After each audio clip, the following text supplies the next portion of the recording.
It's good seeing some new faces in here today. You have to bear with me. I'm kind of off today because I'm trying to figure out what direction God's wanting me to go with this message, or what message that He wants me to go with. And there was two of them that I was going to go with, but I'm kind of going to go with this one. I feel like this is more appropriate. This is more appropriate. The title is I Have an Issue. All right. I'm just going to open up with a quick prayer. Just have God's Spirit rest on each and every one of us. And then we'll go from there. We'll see where this goes. I usually set up a message, so I have an agenda. It's whatever God lays on my spirit, usually throughout the week. Be like, hey, go this direction. Then I will. This week, I didn't get that. So I'm like, I don't know what to do, but all right, I'm just going to pick one out of the hat. If you change my mind, go for it. But, Lord, I welcome you here, and I ask that your presence would resist all these demons and demonic things that are going to come against us. That you would protect each and every one of us, and that you would fill our hearts with you and your presence. That you would consume us, and that you would guide us, and that you would direct us, and that you would help us with every issue and every struggle and shortcoming that we're going through.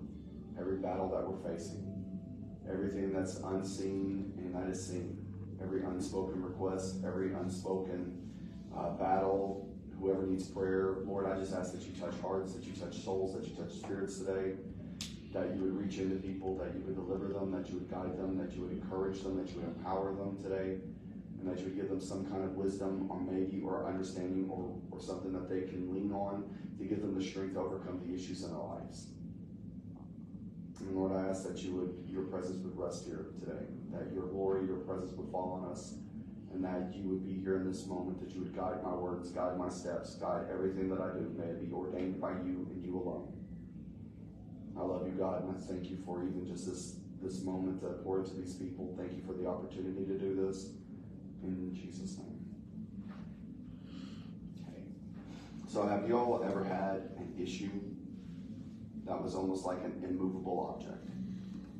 It was almost like it was an immovable situation or circumstance. No matter what you did, no matter all the therapy techniques, no matter all the medicines that you take, no matter what you do, it seems like all it's doing is suppressing the emotional aspect, but it's not really resolving the issue.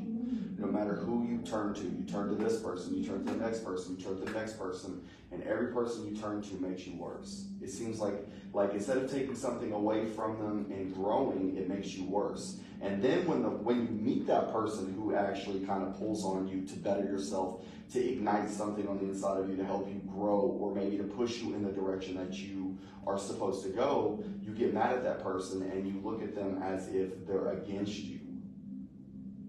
So what is it? Do you want someone to agree with where you're at, or do you want someone to pull you out of where you're at?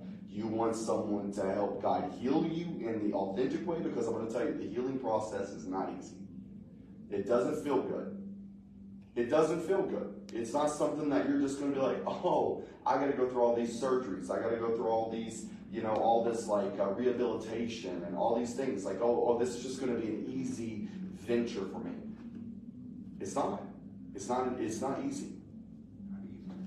I've been through some traumatic things in my life, and I'm going to tell you something.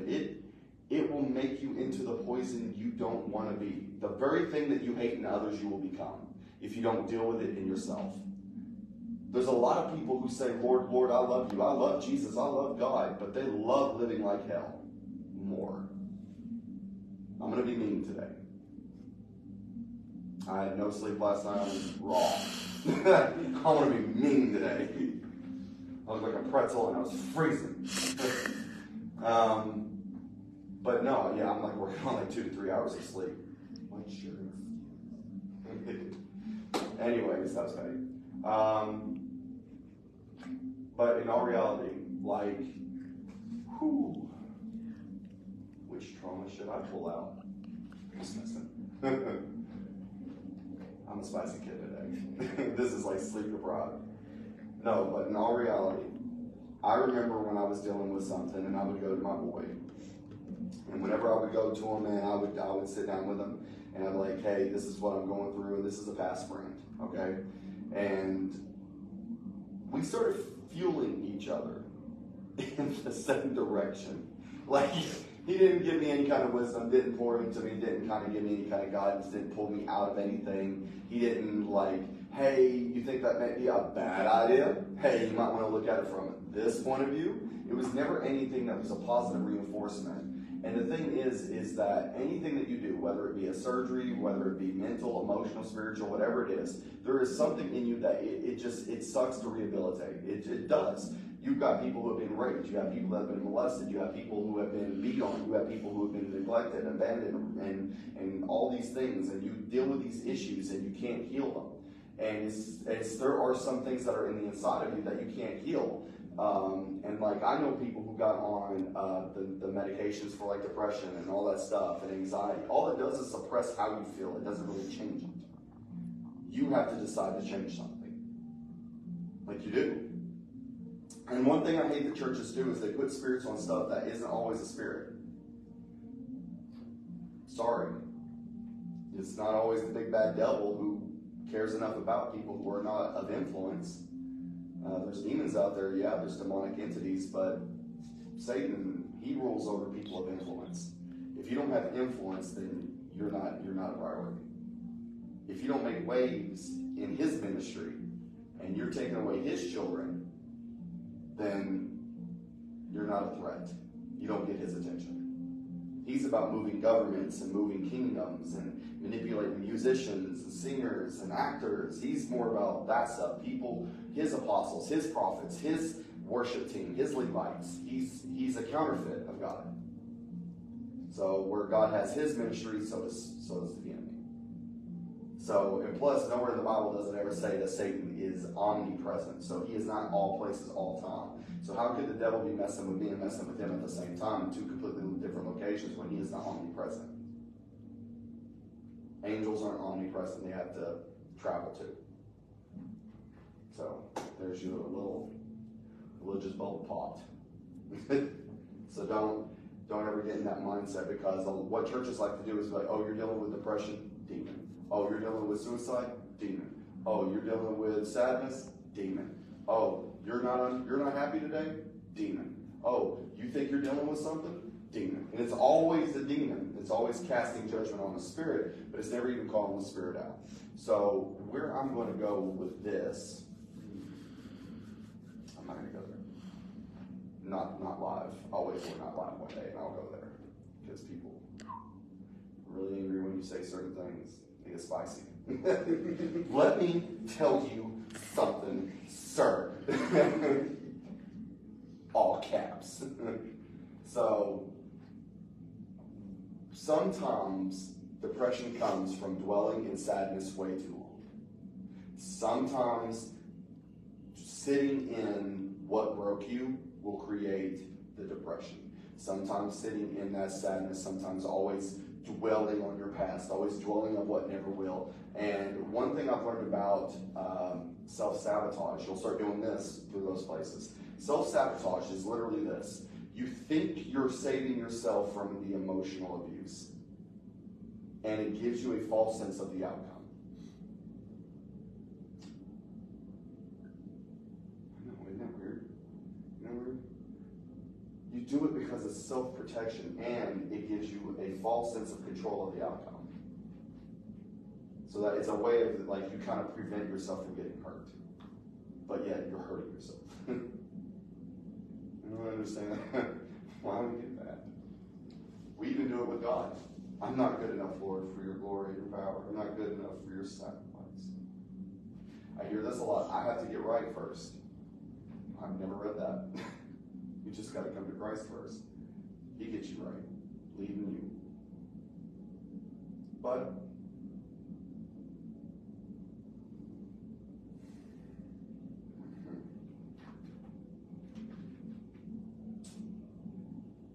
so I'm going to go with one of my favorite scriptures, one of my favorite stories in the Bible. All right? And there's a reason why. I could minister this one message, this one thing, 20 different ways.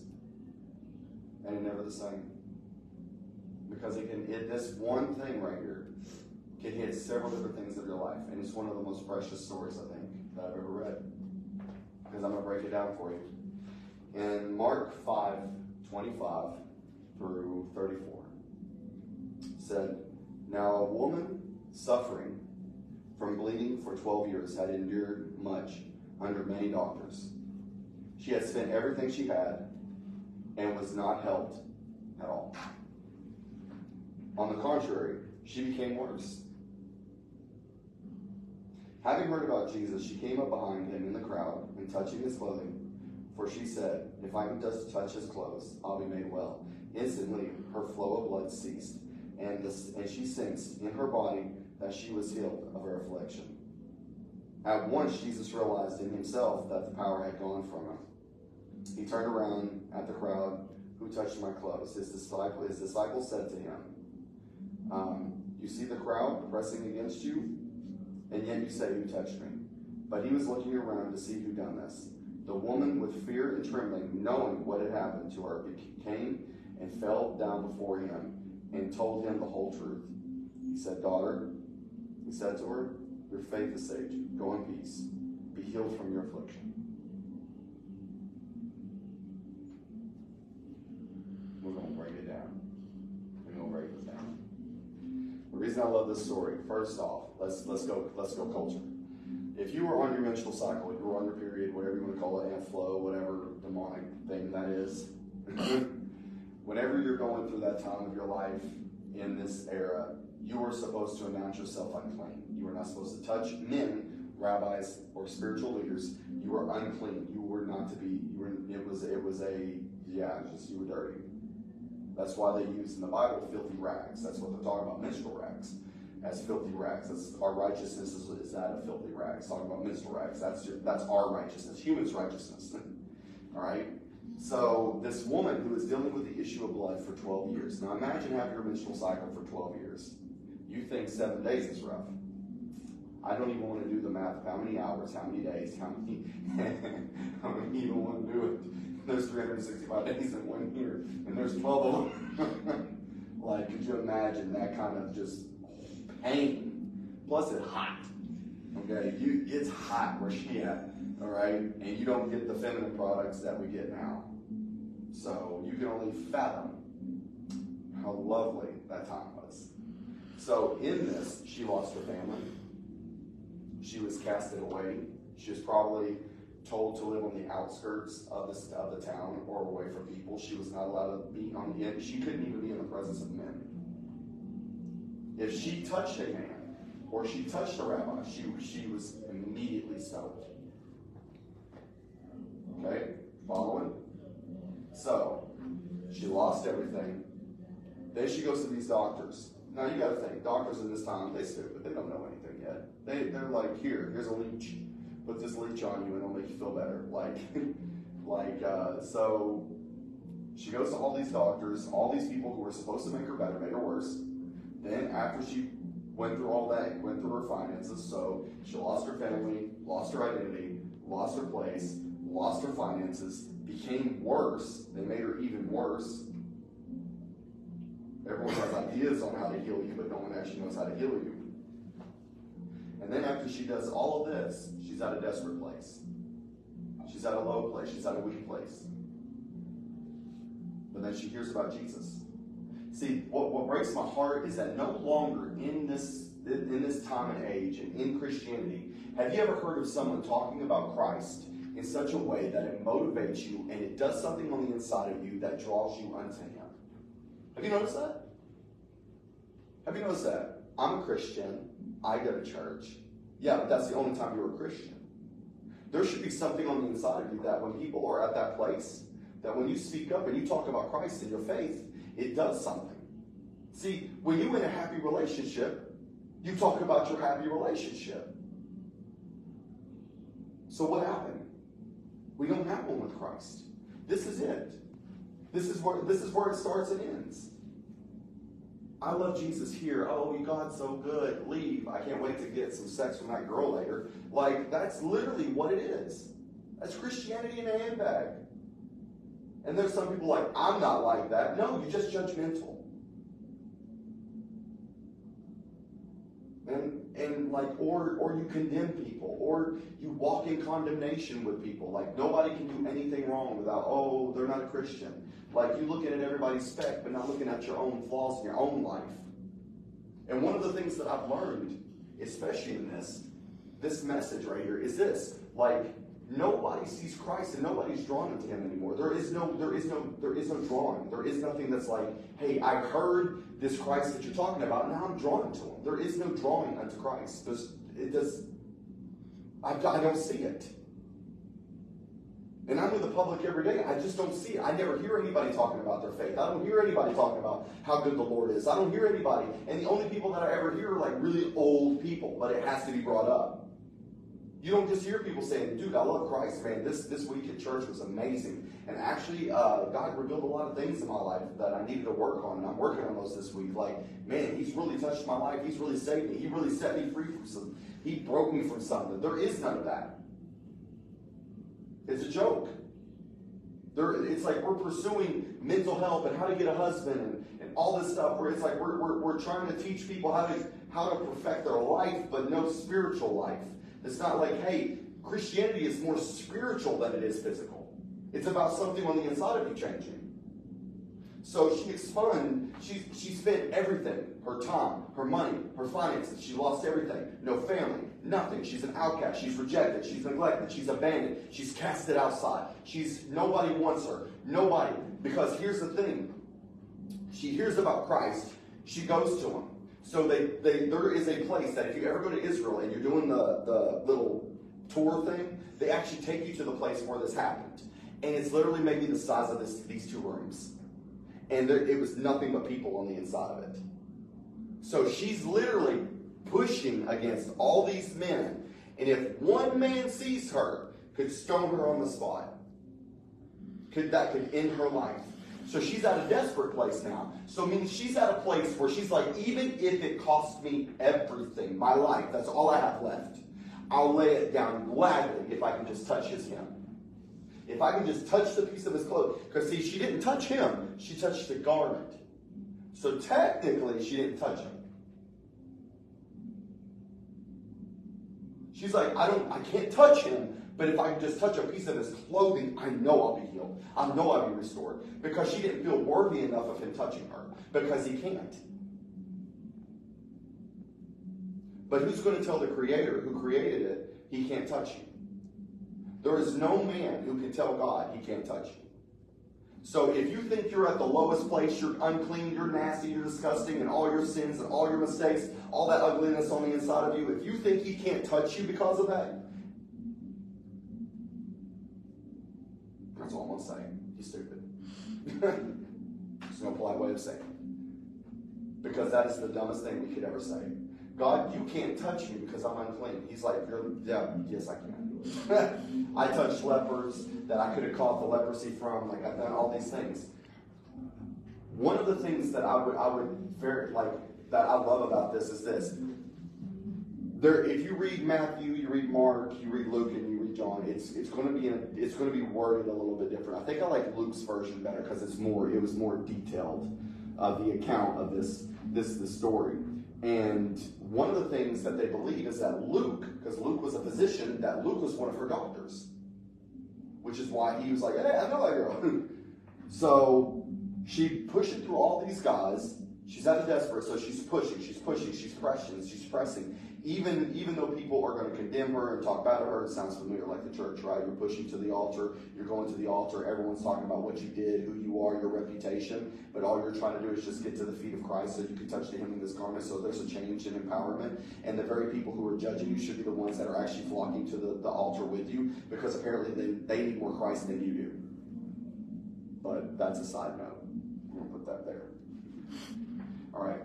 So she's pressing through. She gets to him. Pop, touches the hem. All of a sudden, immediately, she knew a change happened. She felt it. Immediately, she felt the change hit her. Immediately, she felt something on the inside of her shift. Immediately, she felt all of that dry up. And she's like, oh, something just happened. I know I was just healed. And now she's trembling. So here comes the next part. Jesus is like, who touched me? Now here's the proclamation of your faith. You got your healing. Now are you willing to confess who I am? Are you willing to stand up and say, it was I that touched you? In the midst of everyone who can kill you. In the midst of everyone. Because this is why he wanted her to do it. She could have just crawled out of there and been healed and nothing would have ever happened.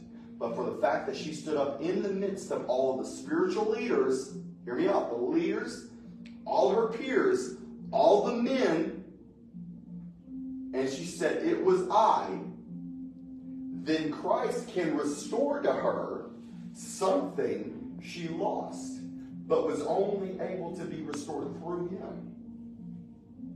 Her identity, her position, her cleanliness.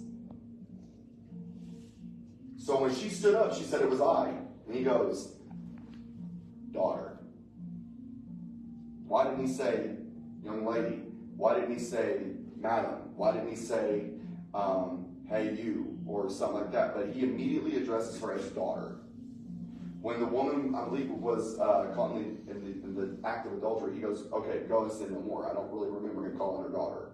I may be mistaken. I might have to go research that. But like, he looks at this girl and he says, daughter, right? So automatically that restores something. And that he's pretty much making a proclamation, she belongs to me. She's mine. And he says, go in peace. Okay, so there, go in peace. Let's stop right there. That little thing right there means none of these men can touch you. So now you can leave in peace. All right, so now let's break that down to our own life. How many of you are in a broken place right now, or dealing with something, or dealing with an issue, or struggling with something? You don't know if you can stand up. You don't know if you can go. You feel like you're broken. You feel like giving up. You feel like quitting. You've turned to every single person, every single substance, everything you can do to try to numb, dull, ignore, remove the pain that you are feeling in this moment right now. Like, whether that be alcohol, pot, nicotine, it doesn't matter.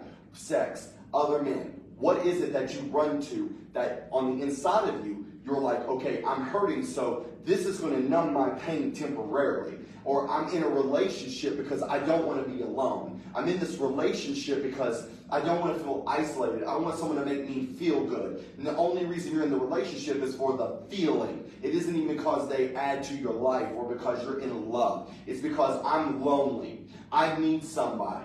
When you can't be by yourself, you don't need to be in a relationship. When you can't stand to be alone, you don't need to be in a relationship. You have to be at a place where you're okay with isolation and loneliness. You're like, hey, I'm happier with myself now than I was with a relationship. I'm happy in who I am. I'm being built up. I'm going to another level. I'm taking myself to another level. The Bible says that a man who finds a wife finds a good thing, not a girl who finds a husband has found a good thing. So we as women and men, raise up, be a husband. Start walking in that. Women, start walking and conducting yourself as a wife. You want to know why? If you walk like a floozy, you'll find men who will treat you like one. If you carry yourself like a woman, you will demand a respect that most boys can't give. Did you hear what I said? Boys can't give. Men, carry yourself as who you are. Carry yourself in authority. If a woman wants more from you and is trying to draw from you and use you, get rid of it. Get rid of it. You're better than that. You're not a bank account. That is not what God called you to be.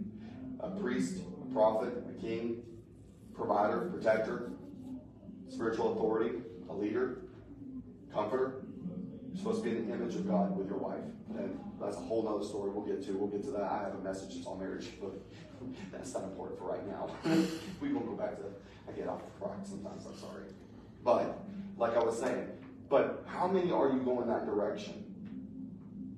So now you're going to all your friends. You're like, hey, this is happening, and all they're giving you is the same advice. And it's like taking kerosene to a fire and being like, this is my advice. You know what I'm saying? It's like, and that's what it is. It's like every person you run to, they're adding kerosene to your fire. Oh, he said what? If it was me. Oh, she did what? Bro, I get back. I hit her friend up. You see what I'm saying? Like, it always is, if that be me, but then when it is them, they're like, I don't know what to do. I don't know why. You're like, I thought you said you hit up somebody else. I thought you said you run to this. The thing is that when we run to weak people, we get weak advice. Advice that cannot stand the test of time. Advice that cannot provide anything or promote growth. There is nothing there. Then when you get under those people who are like, no, you can't be there. You should sit there. And you should probably cut out some of the people that you're talking to. Because this is what you need to do. First off, you need to figure out that you're the issue. And people get mad at me when I tell them that. You are the issue. Everyone gets peed off at me when I tell them that they're the issue. They're like, no, it's that person. No, it's you. Because until you let that thing go, you can't move forward, nor are you going to grow. And you're going to stay in the same spot doing this. Wondering why you're not going nowhere. Wondering why you can't move on. Wondering why you can't grow. Why you can't advance. And what I love about this story, what I love about this story is that she got such a desperate place. She got in such a lonely place that she's like, even if I lose my life, it'll be worth it. See, we don't run to Christ. And I always tell people, run to the feet of Christ, run to the feet of Christ, run to the feet of Christ. And it sounds cliche. Trust me, I know. I hear myself. I know it sounds cliche. But at the end of the day, I'm telling you, when you run to Him, and you're like, okay, Jesus, like, this is what happened. I know you saw it. This is where I'm at. I can't heal this. I'm running to everything else. I'm at a desperate place. I need you. What is it going to hurt to lift the people up that hurt you? You want to know how to start the process of healing? Pray for them. I'm serious. If you have an enemy, pray for them. If someone hurt you, pray for them. If someone broke your heart, pray for them. If someone has done something stupid, pray for them. If you got raped, pray for them. I know this sounds dumb. I know this, but there is something that happened to me when I started praying for my haters, when I started praying for the people that brought me to a place of ending my life, of suicide, of depression, of anger, anxiety, all these things that you're dealing with.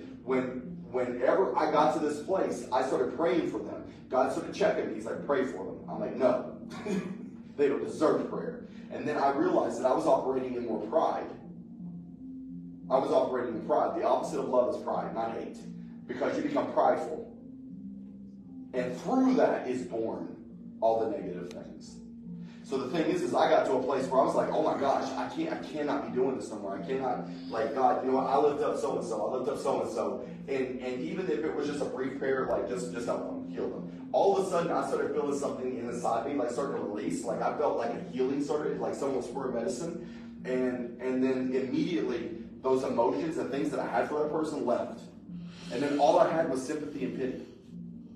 That's literally all I had was sympathy, compassion, and pity. I'm like, God, I really do want them to find you. Like, I really do want them to get help. Like, they really don't realize the direction that they're going. They really do need something outside of us. But that literally came with submitting my heart, yielding my heart, and forgive me. I know this isn't like one of my normal services where I'm like, and all that stuff. But I would rather address this. Because I think too many people put the emphasis on the emotional aspect of feel something in every service versus being taught how to overcome something. And the one thing that I don't want to do is entertain people. I'm not here for your entertainment. I just want to get you from point A to point B, which is, you're in hell, let's get you to heaven. And whether that be an emotional hell, a spiritual hell, a physical hell, I want to get you from the place that you're at to a better place. And today, I just kind of want to teach on this. I just kind of want to instruct and give guidance. It's not going to be a long service. I just want to give guidance, give some direction. The one thing about this message that I love, and I encourage people to read it, and really, on the, what was that show? Chosen? Is it Chosen? Mm-hmm. Yeah. All right, there is an episode on The Chosen where they address this scene. Oh my God. I was just watching it on a reel. I was like, oh, the story. I love this story. I was like, man, I hate that. I hate everything that was about. Because it hits. Because I was hurt. I was at such a desperate place, and I had no one to turn to, nowhere to go. I had no one to help me out, and everybody I turned to seemed not to give a rip about me, and they just wanted my downfall worse. Every person I turned to just made me worse. And it's like, what do I do? Who do I go to? Who do I turn to? I go to spiritual leaders. Guess what? They told me it was a demon. That I was dealing with demons. Because it's easy to say that and not have to deal with you. Because some people just don't invest time into you. Because, I hate saying it, you ain't worth their time. That's how it is. And I know how it feels to be there. And I know what it's like to lose your family, lose everything. And all you have is your reputation of who you were, what you did, the mistakes you made, the person that you wish you never became. And you have to live with that. And every person that ever meets you or ever you run into on the streets, first thing that pops up is, oh God, they still think I'm the same person. Like that's what runs through my head. Oh, they think I'm the same person. Because I know I've grown. I know I've changed. I know I'm not the same person. But sometimes the taste in the mouth that you leave is what they're always going to have, because it's self-protection and preservation. I don't operate that way. I always believe people can change. But there's some people who just don't want to. They don't feel the need to change because they don't think or see or feel that anything is wrong with them. And you can't be mad at people like that, because literally they're so blinded in themselves. They think there is nothing wrong with them that they can't change. But you can. Like, you're in control of you, not them. You can't make one person love you. You can't make anybody value you. You can't make anybody see your worth. But if you walk in that, you don't need it, because your worth has not been paid by man. There is nobody who can give any of you the worth and value that you deserve, because your worth and your value is greater than what you think. That makes sense. I don't feel like it made sense. I felt like my mind just fluttered away in a little flowers, in a little bubble being made in there, and now it's fertilizing the field. That's where my mind goes sometimes. And I'm just doing a little bubble weed, So you gotta have fun. You gotta have fun. Plus, I wanted this message to be kind of lighthearted. I really didn't want to come in and go hard today. I was going to go hard today. Today was going to be a rough one, but I really didn't feel like my newbies needed to hear that message. Not yet. It was apostasy. I was actually going to address apostasy. And that is the falling away and the manipulation and the looting of the scriptures and ministry and churches. And it was, we're saving that for next week. So I'm just giving that heads up. We're saving that for next week.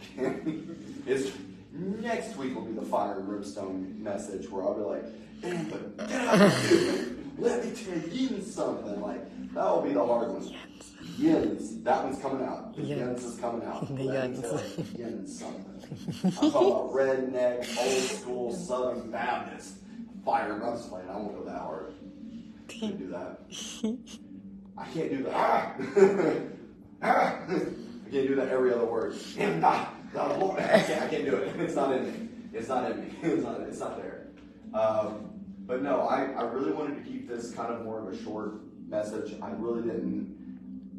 don't have really a lot to say. I just wanted to say that. I just wanted to encourage everyone. Literally. I know that's weird, and it's not a usual church service, but I didn't even realize I'm on a time schedule. I just do things.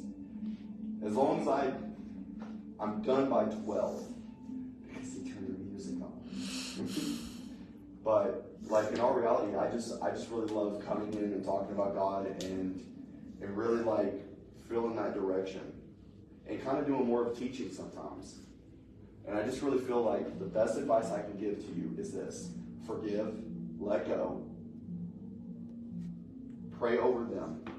Pray over them. Pray over those that persecute. I'm telling you, it's in the Bible. He tells you, pray for those who persecute you. It echoes in my brain every time someone does something stupid to me and I want to smack them. And you don't pray for their damnation. You pray for their salvation. Why'd you have to say that? Now I have to actually teach on that. I was like, there's some days I'm like, if the ground opens up and you pull a cord on them and they get swallowed up by the ground, I'm not going to be upset.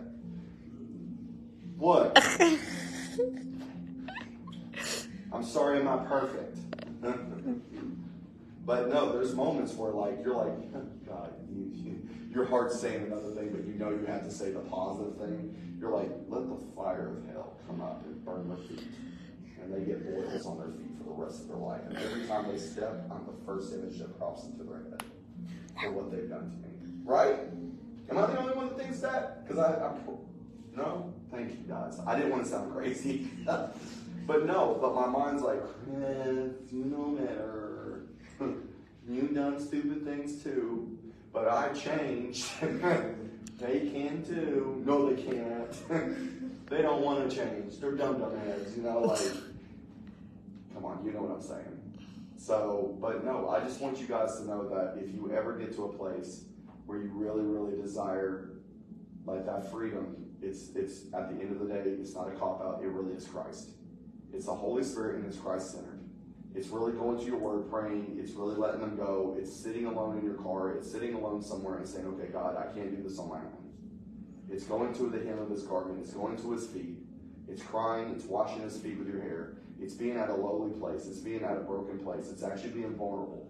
Like that's what it's all about. It's getting to that place and allowing the healing to take place in it. It's simple. It's really simple. We make it hard because we feel that people don't deserve our forgiveness, and that people don't deserve to be let go, and that pain doesn't deserve to be let go. But in all reality, why do you want to hold on to it? What strength is it giving you? What benefit is it going to give? That's it. That's all I have. Very sweet, short. But next week, though, I'm not one of those ministers that say, oh, you come next week and God's going to be here. No, next week's going to be rough. I'm gonna go over my notes one more time just to make sure, but it's going to suck. I don't know who it's going to touch, probably nobody, because it's just going to be about the apostasy. I really want to teach what that is, because when you're teaching apostasy, it's not really something that can, I guess, really affect you, but it gives you wisdom on what to look for and why it's so important to know your word, and why so many people that will come in the name of the Lord will like twist and manipulate and dilute and pollute and do whatever it is to take from you and to destroy you and to manipulate you and to like just where the direction of most churches are going. Even the churches that say they're not going that route,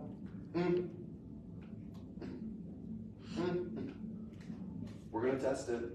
And it's not even trying to condemn people. And I've had people say stuff like, stay in your lane, all this stuff, and like just make like indirect, diluted things.